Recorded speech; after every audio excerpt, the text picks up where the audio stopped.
உலக மக்கள் அனைவருக்குமே சித்தர் வாக்கு ஜோதிடத்தின் மூலம் பாலச்சித்தர் பாலஜனா சிறந்த நல் வணக்கங்களை தெரிவித்துக் கொள்கிறேன். இன்று நாம் என்ன பார்க்க போறோம் அப்படின்னா, புரட்டாசி மாத பலன்கள். பலரின் வாழ்க்கையை அதிரடியாக புரட்டி போடுகின்ற ஒரு உச்சத்திற்கு, உயர்ந்த இடத்திற்கு கொண்டு செல்கின்ற ஒரு உச்சம் ஆட்சி பெற்ற கிரக அமைப்புகளின் ஒரு சிறந்த யோக பலன்களை நாம் இன்னைக்கு துலா ராசிக்கு பார்க்க போறோம். இந்த புரட்டாசி மாத பலன்கள் யாருக்கு பார்க்க போறோம்? துலா ராசிக்கு இன்னைக்கு பிரமாதமான பலன்களாக பார்க்க போறோம், அற்புதமான பலன்களாக பார்க்க போறோம். என துலா ராசியில ஒரு கிரகம் ஆட்சி, துலா ராசிக்கு அதிபதி ஆட்சி பெற்ற ஒரு அமைப்பு, அடுத்து ஒரு உச்சம் பெற்ற ஒரு கிரகம். இந்த இரண்டு கிரக அமைப்புகளும் புரட்டாசி மாதத்தில் பலரின் வாழ்க்கையை புரட்டி போடுகின்ற ஒரு உச்சத்திற்கு கொண்டு செல்கின்ற, ஒரு உயரத்திற்கு, மிக சிறந்த ஒரு சிகரத்தை தொடுகின்ற ஒரு உயரத்திற்கு கொண்டு செல்கின்ற அற்புதமான ஆச்சரியப்படத்தக்க யோகத்தை தரக்கூடிய ஒரு புரட்டாசி மாதத்தினுடைய சிறப்பு யோக பலன்களை இன்னைக்கு துலா ராசிக்கு நம்ம பார்க்க போறோம். பொதுவாக இந்த நிகழ்ச்சியின் மூலம் உங்க எல்லாருடைய பிரச்சனைகள் தீர வேண்டும், நல்ல யோகங்களை பெற வேண்டும் என்பதுதான் இந்த நிகழ்ச்சியின் முக்கிய நோக்கம். அதே நேரம் நீ ஒவ்வொருவரும் செய்கின்ற தொழில் வியாபாரம் விருதை அடைய வேண்டும். முக்கியமாக படித்தவர்களுக்கு நல்ல வேலை கிடைக்கணும், முக்கிய அரசாங்க வேலை கிடைக்கணும். அரசாங்க வேலை பணம் கட்டியிருப்பாங்க, வேலை கிடைக்காது. இல்லை வெளிநாட்டுக்கு பணம் கட்டியிருப்பாங்க, அந்த வேலை கிடைக்காம அலைஞ்சிட்டு இருப்பாங்க. அந்த வேலையில் அவங்க நல்லபடியாக கிடைக்கணும். எத்தனையோ வருடங்கள் கல்யாணத்துக்கு பொண்ணு பார்த்துக்கிட்டு இருப்பாங்க, மாப்பிள்ளை பார்த்துக்கிட்டு இருப்பாங்க, வருஷ கணக்கு அலைவாங்க, கல்யாணம் முடியாது. அந்த கல்யாணம் நல்லபடியாக முடியணும். அதான் கல்யாணம் முடிஞ்சு எத்தனையோ நல்ல பொருத்தங்கள்லாம் பார்த்து கல்யாணம் முடிச்சிருப்பாங்க, ஆனால் குழந்தை இல்லாமல் வேதனை பண்ணிக்கிட்டே இருப்பாங்க. அப்படிப்பட்ட குழந்தை பாக்கியம் அந்த குடும்பத்துக்கு வம்ச வாரிசு கிடைக்கணும். கல்யாணம் முடிஞ்சு கணவன் மனைவிக்கு ஒரே பிரச்சனைங்க, எல்லா பொருத்தமும் பார்த்து தான் கல்யாணம் முடிச்சோம். ஆனால் பார்த்தீங்கன்னா ஒன்றுக்கு ஒன்று ஒத்தே போகல, பெரிய பிரச்சனையாக இருக்குது. இவங்க பிரச்சனை தெரியும், குடும்பம் பிள்ளைங்க ரெண்டு பேரும் நல்லா இருக்கணும். அடுத்து என்ன? சொத்து பிரச்சனைகள். சொத்து பிரச்சனைகள் எப்போ சரியாகும்? அதே சொந்த வீடு வாங்க முடியுமா? சொந்த வீடு கட்ட முடியுமா? ஏகப்பட்ட பணத்தை ஒரு இடத்த கொடுத்து ஏமாந்து போனால் அந்த பணம் கிடைக்குமா? வீட்டில் என்னென்னமோ நடக்குதுங்க, வீட்டில் என்னென்னமோ நடக்குது. நான் சொந்த தொழில் பார்க்கலாம்னே தெரியல, ஏதோ திரும்ப திரும்ப போராடிக்கிட்டு இருக்கேன். என் சொந்த தொழில் பார்க்கலாமா இல்லாட்டி தொழிலை விட்டுலாமா, ஒரே குழப்பமா இருக்கு. ஏன்னா நட்டத்துக்கு மேலே கடனுக்கு மேலே கடன் ஆகிக்கிட்டு இருக்கு. இதெல்லாம் சரியாகணும்னு சொல்லிதாங்க நாங்களும் எத்தனையோ இடத்துல ஜாதகத்தை பார்த்து வெந்து நொந்து போய், எத்தனையோ இடம் ஜாதகத்தை பார்த்து பார்க்காத இடம் பாக்கி இல்லை, செய்யாத பரிகாரம் இல்லை, போகாத கோயில் இல்லை, ஒன்றுமே நடக்காமல் வந்து நொந்து போயிருக்கும். கொஞ்சம் பொறுங்க.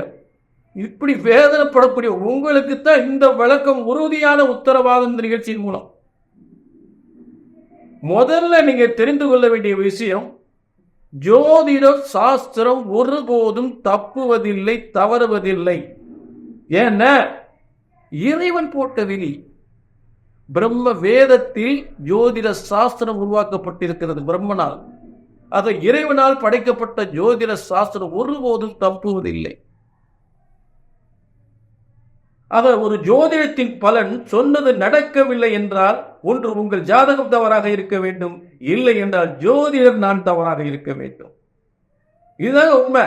நான் 30 ஆண்டுகள் அனுபவத்தில் பார்த்துட்டேன். உங்கள் பிரச்சனைகள் எதுவாக இருந்தாலும், கல்யாணம் முடியல, வேலை கிடைக்கல, குழந்தை இல்லையா, சொத்து பிரச்சனைகளா, இல்லை கொடுக்கலாங்கள் பிரச்சனைகளா, இல்லை அரசு வேலை கிடைக்கலையா, எதுவாக இருந்தாலும் எந்த பிரச்சனைக்காக அப்படி ஒரு முறை ஜாதகத்தை தூக்கியாச்சுன்னு பிரம்ம வேத சாஸ்திரத்தில் போய், அதாவது 18 சித்தர்களும் சப்த ரிஷிகளும் முனிவர்களும் உருவாக்கப்பட்ட ஜோதிட சாஸ்திரத்தின்படி அந்த பிரம்ம வேத சாஸ்திரத்தில் உருவாக்கப்பட்ட ஜோதிட சாஸ்திரத்தின்படி உங்கள் பிரச்சனைகளை சரியாக கணித்தால் சரியாக நடக்கும், நடந்தே தீரும் என்ற உறுதியான உத்தரவாதம் நிச்சயமாக உண்டு. அது சந்தேகம் இல்லை. திரும்ப சொன்ன ஒரு ஜோதிடத்தின் பலன் சொன்னது நடக்கவில்லை என்றால் ஒன்று உங்கள் ஜாதகம் தவறாக இருக்க வேண்டும், இல்லை என்றால் ஜோதிடர் நான் தவறாக இருக்க வேண்டும். அந்த தவறு வரவே கூடாது. புரிஞ்சுட்டீங்களா? சொன்னது நடக்கும், நடந்தே தீரும். புரட்டாசி மாத பலன்கள் துலா ராசிக்கு பார்த்துக்கிட்டு இருக்கோம். அதாவது புரட்டாசி 1 முதல் புரட்டாசி 31 தேதி வரை 31 நாட்கள். இதற்குரிய ஆங்கில தேதி 17/9/2024 முதல் 17/10/2024 வரை இருக்கக்கூடிய 31 நாட்களுடைய முத்தாக கொட்டுகின்ற அற்புதமான சிறந்த யோக பலன்கள். ஒரு அற்புதமாக ஆட்சி உச்சம் பெற்ற பலரின் வாழ்க்கையை புரட்டி போடுகின்ற ஒரு ஆச்சரியப்படத்தக்க, ஒரு வியக்கத்தக்க, எதிர்பாராத யோகத்தை தரக்கூடிய ஒரு சிறந்த ஒரு யோகமான மாதமாக இந்த புரட்டாசி மாதம் அமையப் போகிறது துலா ராசிக்கு. ஒரு ரெக்கார்ட் பிரேக், ஒரு டேர்னிங் பாயிண்ட், ஒரு முக்கியமான ஒரு முன்னேற்றம், முக்கியமான ஒரு வாழ்க்கையில ஒரு திருப்புமுனை என்று சொல்லக்கூடியது. அந்த ஒரு புரட்டாசி மாதம் வாழ்க்கையை தலைகீழாக புரட்டி போட போகின்றது, உச்சத்திற்கு கொண்டு சொல்ல போகின்றது. புரட்டி போடுறதுன்னா வேற, நீங்க பாட்டுக்கு வேற மாதிரி தப்பான வாழ்க்கையை மிகப்பெரிய முன்னேற்றத்துக்கு புரட்டி கொண்டு கீழே இருக்கிற மேல கொண்டு போகுது, கீழே இருக்கிறவங்கள மேல கொண்டு போகுது, உச்சத்துக்கு கொண்டு போகும் உச்ச பலன்களை பார்க்க போறோம். இப்ப முதல்ல பாத்தீங்கன்னா புரட்டாசி மாதம் ஆரம்பிக்கும் போதே அமக்கலமாக அமோகமாக ஆரம்பிக்கிறது. பௌர்ணமி யோகத்தில் புரட்டாசி மாதம் முதல் தேதி, புரட்டாசி 1ஆம் தேதி, அதாவது 17/9/2024 அன்று பௌர்ணமி யோகத்தோடு இந்த புரட்டாசி மாதம் தொடங்குகின்றது. ஆரம்பமே அமக்கலம், ஆரம்பமே அமக்கம், பிரமாதம். அப்படிப்பட்ட ஒரு சிறந்த யோகத்தோடு இந்த புரட்டாசி மாதம் தொடங்குகின்றது. அடுத்து பார்த்தீங்கன்னா இந்த புரட்டாசி மாதத்தில் ஏற்படுகின்ற ஒரு சிறப்பான விழா நவராத்திரி விழா. ஒவ்வொரு வீட்டிலும் ஏற்பட்ட பிரச்சனைகளால் தீரக்கூடிய, துன்பங்கள் விலகக்கூடிய, நன்மைகள் தரக்கூடிய, தெய்வத்தின் வலிமை அதிகப்படக்கூடிய ஒரு சிறப்பான வழிபாட்டுக்குரிய நவராத்திரி விழா. அந்த விழா 3/10/2024 தொடங்கி 11/10/2024, அதாவது நவராத்திரி விழா தொடங்குவது 3/10/2024, அதனுடைய இறுதி பகுதியாக 11/10/2024 அன்று உங்களுக்கு ஆயுத பூஜை, சரஸ்வதி பூஜை அப்படின்னு நவராத்திரி விழா மட்டும்தான் முடியுது. அதுக்கு அடுத்த நாளே விஜயதசமி, வெற்றி. அதாவது விஜயம் என்றால் வெற்றி, விஜயன் என்றால் வெற்றி, அதாவது விஜயதசமி என்றால் வெற்றி நாள், ஒரு அசுரனை அழித்த நாள். அப்படிப்பட்ட ஒரு சிறப்பான மாதமாக இந்த புரட்டாசி மாதம் துலா ராசிக்கு சிறந்த யோகத்தை தரப்போகிறது. அது மட்டும் இல்ல, இந்த புரட்டாசி மாதத்துடைய கிரக அமைப்புகள் எந்த அளவுக்கு துலா ராசிக்கு ஒரு சிறப்பான யோகத்தை தருதுன்னு பார்ப்போம். முதல்ல பாத்தீங்கன்னா புரட்டாசி மாதத்தினுடைய கிரக அமைப்புகள், யோகமான கிரக அமைப்புகளை பார்ப்போம். முதல்ல துலா ராசிக்கு அதிபதியான சுக்கிரனே ஆட்சி வருகின்றார். அதாவது ஆரம்பத்தில் ஒரு 2 நாள் மட்டும்தான் 12ஆம் இடத்துல இருப்பார். துலா ராசிக்கு 12ஆம் இடத்துல புரட்டாசி மாசம் ஆரம்பிக்கிற 2 நாள், புரட்டாசி 3ஆம் தேதி என்ன ஆச்சு? அதிரடி யோகத்தை தரக்கூடிய சுக்கிரன், ஆச்சரியப்படக்கூடிய யோகத்தை தரக்கூடிய சுக்கிரன் வந்துடுறார், துலா ராசிக்கு வந்துடுறார். அதே 3ஆம் தேதி, அதே புரட்டாசி 3ஆம் தேதி புதன் 12ஆம் இடத்திற்கு ஆட்சி உச்சம் பெறுகிறார். மற்றபடி வழக்கம் போல இது ஒரு புதிய மாற்றம், வாழ்க்கையை புரட்டி போடுகின்ற ஒரு புதிய மாற்றம், முன்னேற்றத்தின் வாழ்க்கைக்கு உச்சத்திற்கு கொண்டு செல்கின்ற ஒரு சிறந்த ஒரு முன்னேற்றமான கிரக மாற்றங்கள். அப்போ வழக்கம் போல அடுத்த துலா ராசிக்கு பூர்வ புண்ணிய ஸ்தானத்தில் சனி பகவான், அடுத்து துலா ராசிக்கு 8ஆம் இடத்தில் குரு கடந்த மாதத்தை விட இந்த மாதம் குருவினுடைய வலிமை துலா ராசிக்கு அற்புதமாக மிக சிறந்த யோகத்தை தரக்கூடிய இடத்துல உட்கார்ந்துருக்கு. கடந்த மாதத்தை விட என்னங்க, போன மாசம் அதே ரிஷபராசி தானே. ஆனா இந்த மாசம் ரிஷபராசியில் இருக்க குருவினுடைய வலிமை கூடுகிறது. அதற்காக காரணத்தை சொல்றேன். அடுத்து துலா ராசிக்கு வழக்கம் போல 6ஆம் இடத்தில் ராகு, 7ல் கிரகம் இல்லை, 8ல் குரு இருக்காரு, 9ல் தனாதிபதி 9ல். எப்படி பாருங்க, துளாராசிக்கு தனஸ்தானத்தின் அதிபதியான செவ்வாய் பூமிகாரகனும் அதிகாரத்துவம் வாய்ந்த ஒரு உத்தியோகத்தை தரக்கூடியவனும் தொழிலை தரக்கூடியவனும் உயர் பதவியை தரக்கூடியவன் 9ஆம் இடத்துல பாக்கியஸ்தானத்துல செவ்வாய்.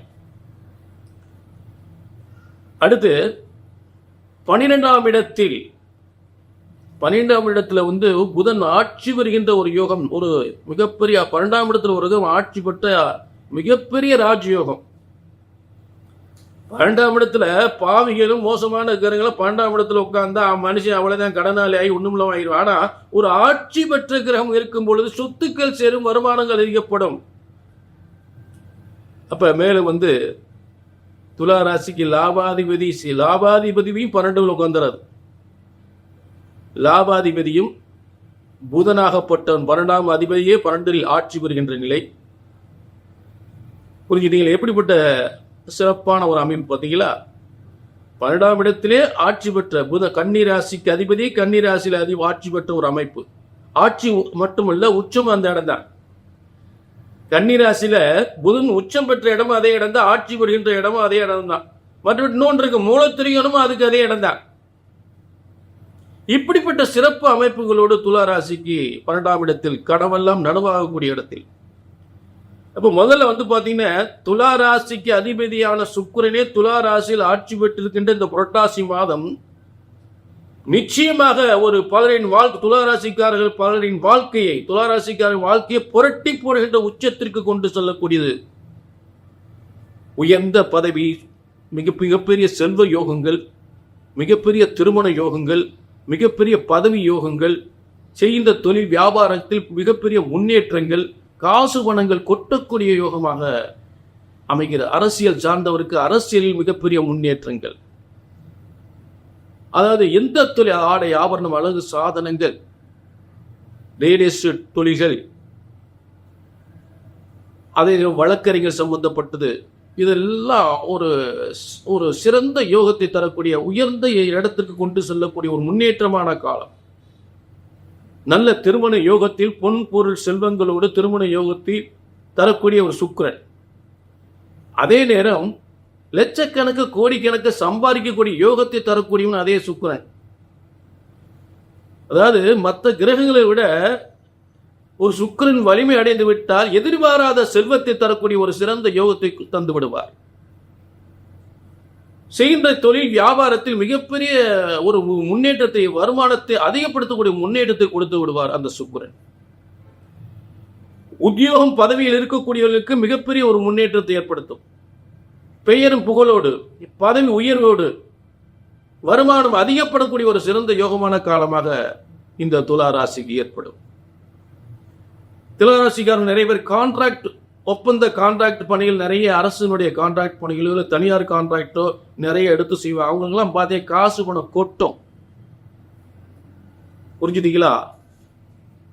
ஆக சுக்கிரன் பொதுவாக ஆடை ஆபரண அழகு சார்ந்த தங்க தொழில்கள், சினிமா துறை சார்ந்தவர்கள் அத்தனை பேருக்குமே மிகப்பெரிய முன்னேற்றத்தை ஏற்படுத்தக்கூடிய நிலை. டிபார்ட்மெண்டல் ஸ்டோர், கார் வாகன ஷோரூம்கள், இதெல்லாம் சிறந்த உயர்ந்த இடத்திற்கு கொண்டு செல்லக்கூடிய ஒரு மக்களின் அவங்களுக்கெல்லாம் ஒரு மிகப்பெரிய ஒரு முன்னேற்றம், டேர்னிங் பாயிண்ட் சொல்லக்கூடியது. அடிக்கிறது பாரு, அடிக்கிற யோகம் சரியான நேரத்தில் அடிக்க போகுது. யோகம் அதிரடியாக அடிக்க போகுது. புரிஞ்சுட்டீங்களா? அடுத்து பார்த்தீங்கன்னா பூர்வ புண்ணிய ஸ்தானத்தில் வழக்கம் போல சனி பவன் இருக்கக்கூடிய இடம் நம்ம எடுக்கிற முயற்சிகள், நாம் செய்யக்கூடிய முதலீடுகள், திடீர் அதிர்ஷ்ட யோகம். இந்த அதிர்ஷ்ட யோகத்தை உருவாக்கி தரக்கூடியது சுக்கிரன். திடீர் அதிர்ஷ்ட யோகத்தை, திடீரென்று லாட்டரி சீட்டு, அதிர்ஷ்ட யோகம் என்று சொல்லக்கூடிய இடத்தை தரக்கூடிய அதே சுக்கிரன் தான். அப்ப திடீர் என்று நல்ல யோகத்தை தரக்கூடிய இடத்துல கிரக அமைப்புகள் இருக்கு. அதுக்கு இந்த 5ஆம் இடம் பூர்வ புண்ணிய ஸ்தானத்தில் இருக்கக்கூடிய சனி கொஞ்சம் லேட் ஆனால் நல்ல ஒரு சிறப்பான முன்னேற்றத்தை கொடுக்கும். 5ஆம் இடம் பூர்வ புண்ணிய ஸ்தானம், செய்கிற முதலீடுகள், அதனுடைய முன்னேற்றங்கள், பதவி முன்னேற்றங்கள், அதே நேரம் எல்லாருடைய அரசியல் சார்ந்தவர்களுக்கும் அதிகாரத்துவம் வாழ்ந்த உத்தியோகத்தை தரக்கூடிய இடத்திலையும், நிர்வாகத்தை திறமையாக செய்து அதில் பேரும் போலும் எடுக்கக்கூடிய இடத்திலும், வம்ச விருதியை அடையக்கூடிய இடத்திலும், இன்னார் வம்சத்தை இன்னார் இந்த மாதிரி பதவியில் இந்த அளவுக்கு சிறப்பாக இருக்காங்க அப்படின்னு சொல்லக்கூடிய பேரும் புகழும் தரக்கூடிய இடத்தில் பூர்வ புண்ணிய ஸ்தானத்தில் சனி இருக்கக்கூடிய நிலை. அதே போல ராகு 6ஆம் இடத்தில் இருந்தால் தொழில் வெற்றிகளை ஏற்படுத்தும், எதிரிகளை வெல்லக்கூடிய ஒரு நிலையை உருவாக்குவது. அடுத்து குரு 8ஆம் இடத்தில் இருக்கக்கூடிய விசேஷம் என்னன்னு கேட்டீங்கன்னா, குரு இருக்கக்கூடிய இடம் ரிஷபராசி. குரு இருக்கக்கூடிய இடம் ரிஷபராசி. அந்த ரிஷபராசிக்கு அதிபதி சுக்கிரன் துலா ராசியில் ஆட்சி வரும் பொழுது குருவினுடைய வலிமை மிகப்பெரிய ஒரு 10 மடங்கு அதிகப்படக்கூடிய நிலை ஏற்பட்டுவிடும். அப்படிப்பட்ட குரு 8ஆம் இடத்தில் இருந்தால் எதிர்பாராத அதிகப்படியான நினைச்சதை விட 10 மடங்கு வருமானத்தை கொட்டி தருகின்ற யோகமாக இருக்கும். பதவியில் முன்னேற்றம் தரக்கூடிய யோகமாக இருக்கும். அரசியல் மிகப்பெரிய முன்னேற்றம் தரக்கூடியதாக இருக்கும். துளாராசிக்காரர்கள் அதாவது பார்த்தீங்கன்னா மருத்துவமனை போன்ற ஒரு டாக்டர் தொழில் ரொம்ப சிறப்பாக இருக்கும். ஏன்னு கேட்டால் 12ஆம் இடத்துல ஆட்சி உச்சம் பெற்ற புதன் கிரகம் இருக்குது. குரு அந்த இடத்த 8ஆம் இடத்துல இருந்து 12ஆம் இடத்தை பார்க்கும்போது எதிர்பாராத விபரீத ராஜயோகம். ஹோட்டல் தொழில் நடத்துறவங்க, இராணுவம், காவல்துறையில் உயர்ந்த அதிகாரி இருக்கக்கூடியவர்கள், அதே போல மருத்துவம் சார்ந்த தொழில், இந்த தொழில ரொம்ப சிறப்பான ஒரு எதிர்பாராத முன்னேற்றத்தை கொடுக்கக்கூடிய நிலையில் ஏற்படுகிறது. அதுல எந்த விதமான இந்த புரட்டாசி மாதம் பலரின் வாழ்க்கை நிச்சயமாக புரட்டி போடும், அதுல சந்தேகமே இல்லை. ஆக மேலும் 12ஆம் இடத்தில் ஒரு ஆட்சி உச்சம் பெற்ற கிரகம் தான் சொத்துக்கள் சேரும், கனவு நனவாகும், சொத்துக்கள் சேரும், வருமானம் அதிகப்படும், விரயம் இல்லாத வருமானம், விரயமே ஆகாது, காசு பணம் சேர்ந்துகிட்டே இருக்கும், இடம் வீடு வாசல் சொத்துக்கள் சேர்ந்துகிட்டே இருக்கும். வெளிநாட்டில் ஏற்படுகின்ற தொழில்கள் மிகப்பெரிய முன்னேற்றத்தை ஏற்படுத்தும். வெளிநாட்டில் நிரந்தரமான இருக்கக்கூடிய நிலையை உருவாக்கும். வெளிநாட்டில் தொழில் செய்யக்கூடியவர்களுக்கு வெளிநாட்டில் போய் வேலை வாய்ப்பை ஏற்படுத்தி அதில் நிரந்தரமாக இருக்கக்கூடிய வாய்ப்புகளை உருவாக்கும். ஹோட்டல் தொழில்கள், மருத்துவமனை தொழில்கள் சிறந்து விளங்கக்கூடிய நிலையில் ஏற்படும். ஆக துளாராசியை பொறுத்தளவு துளாராசிக்கு அதிபதியே சுக்கிரன் ஆட்சி வரும் பொழுது, அதே துளாராசிக்கு 12ஆம் இடத்தில் புதன் ஆட்சி உச்சம் மூலத்திரிகன் 3 சக்திகளோடு இருக்கும் பொழுது ஒரு வாழ்க்கையில் நிச்சயமாக மிகப்பெரிய ஒரு முன்னேற்றத்தை அடையக்கூடிய சரியான நேரம் என்று தான் சொல்லலாம். அரசு உத்தியோகத்தை பெறக்கூடிய சரியான நேரம், கற்ற கல்வியினால் உத்தியோகத்தை பெறக்கூடிய ஒரு என்ன வித்யாபதி, கல்விக்கு அதிபதி, அரசு உத்தியோகத்தை தரக்கூடியவனும் அதே வித்யாபதி என்று சொல்லக்கூடிய புதன். அப்ப அரசு உத்தியோகத்தையும் உயர் பதவியும் பெறலாம். ஆக நல்ல தொழில், நல்ல உத்தியோகம், நல்ல சொத்துக்கள், நல்ல திருமண வாழ்க்கை, நல்ல புத்திர பாக்கியம் என்று அனைத்து யோகங்களையும் பெறக்கூடிய சிறந்த யோகமான காலமாகும். உயர்ந்த செல்வத்தை அடையக்கூடிய மிகப்பெரிய ஒரு முன்னேற்றம் தரக்கூடிய பலரின் வாழ்க்கையை புரட்டி போடுகின்ற உயர்ந்த ஒரு உச்சத்திற்கு கொண்டு செல்லக்கூடிய ஒரு சிறந்த யோகமான காலமாக புரட்டாசி மாதம் துளாராசிக்கு நிச்சயமாக அமையப் போகிறது. அதில் துளி கூட சந்தேகமே இல்லை. இப்போ நான் சொல்ற பலனில் ஏதாவது உங்களுக்கு குறைபாடுகள், சந்தேகங்கள், ஏதாவது நடக்கலை அப்படின்ற வேதனைகள் எதுவாக இருந்தால் கண்டிப்பாக கீழே ஒரு நம்பர் இருக்கு. இது பொதுவான பலன், அத்தனை பேருக்கு சொல்லக்கூடிய பொதுவான பலன். கீழே ஒரு நம்பருக்கு ஒரு அப்பாயின்மெண்ட் வாங்கிக்கிங்க, கீழே நம்பர் நோட் பண்ணிக்கிங்க, ஒரு அப்பாயின்மெண்ட் வாங்கிக்க. உங்களுடைய குறைபாடுகள், உங்கள் ஜாதகத்தில் என்ன கோளாறு, என்ன நடக்கலைன்றதை பார்த்துருவோம். பொதுவாக இந்த நிகழ்ச்சியை பொறுத்தவரை நான் சொல்லக்கூடிய விஷயங்கள் ஒன்று தான். திரும்ப ஒரு ஜோதிடத்தின் பலன் சொன்னது நடக்கவில்லை என்றால் ஒன்று உங்கள் ஜாதகம் தவறாக இருக்க வேண்டும், இல்லை என்றால் ஜோதிடர் நான் தவறாக இருக்க வேண்டும். இது ஏன் சொல்றேன் அப்படின்னா அதையும் சொல்லியிருக்கேன். ஜோதிட சாஸ்திரம் மனிதன் படைத்ததல்ல, அவன் இஷ்டத்துக்கு எதுவும் சொல்லிட முடியாது.